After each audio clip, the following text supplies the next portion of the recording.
So what is salt? The banisher of hearts?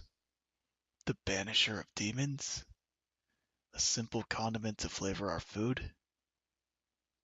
No, it is so much more.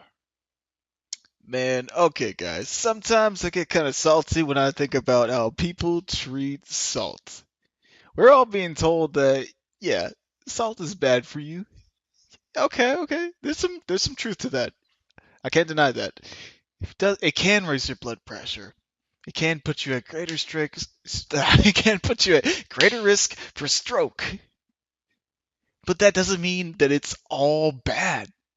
It just bugs the crap out of me every time someone's like, "Oh my gosh, you just take all this salt out of your diet." And like, yeah, no. Maybe you should try to lower it down a bit, but take it out completely? No. Yes, it's doable, but it's not necessarily gonna prevent you from having a heart attack. Yeah, I know I'm not a doctor, I'm not a dietitian or anything like that, but there are a lot of other different factors that affect blood pressure and heart attacks in general.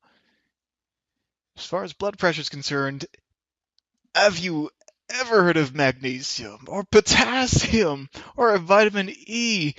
Even vitamin C can influence blood pressure. I'm just throwing that out there. Fuck. Okay, okay.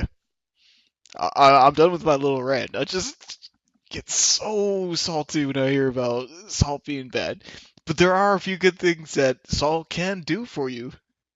And today I'm gonna go over a few of those.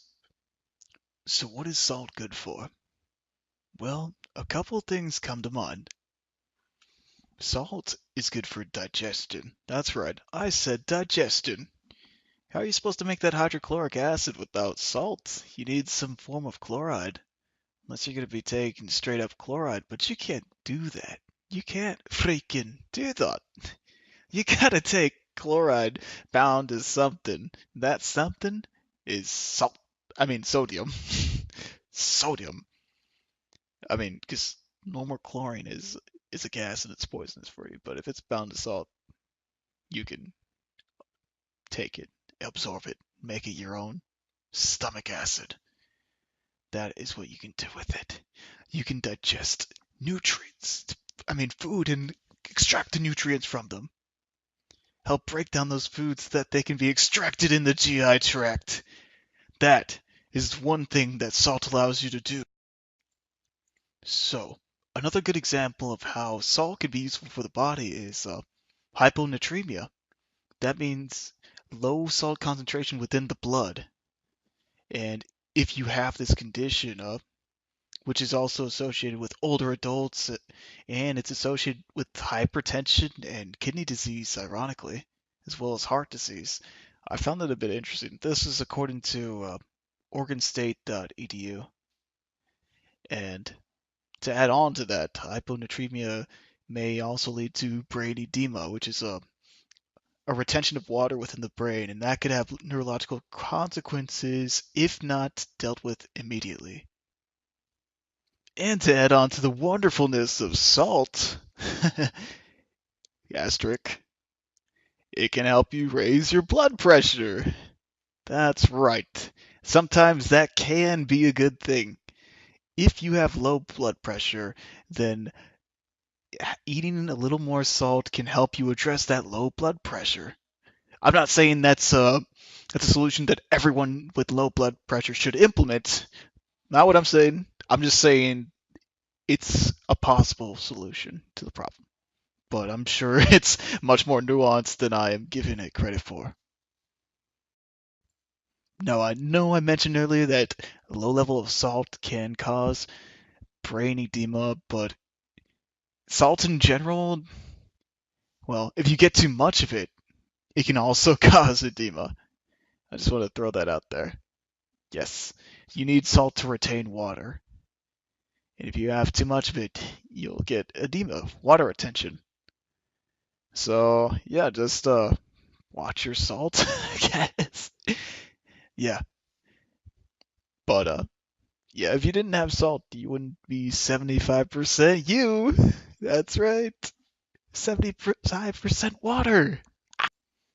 So, the very last thing I wanted to touch on about salt is salt and potassium's function together.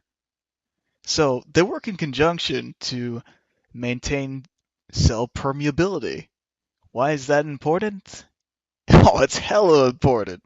You need uh, you need salt and potassium to maintain a certain amount of permeability to allow nutrients and molecules in and out of the cells, or I guess other things too. Yeah, molecules is generalized. Yeah, you need the permeability to be controlled, and that's controlled by the balance of potassium and sodium.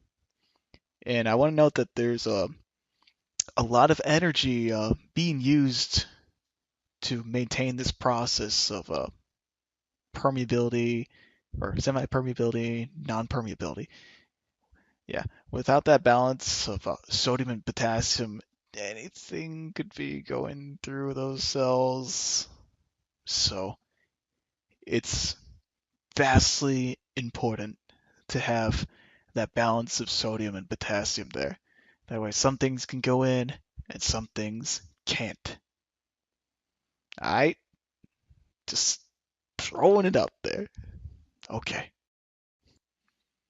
As always, guys, thanks for watching. I hope you learned something. And keeping it casual, we'll catch you guys laters. Banisher of demons.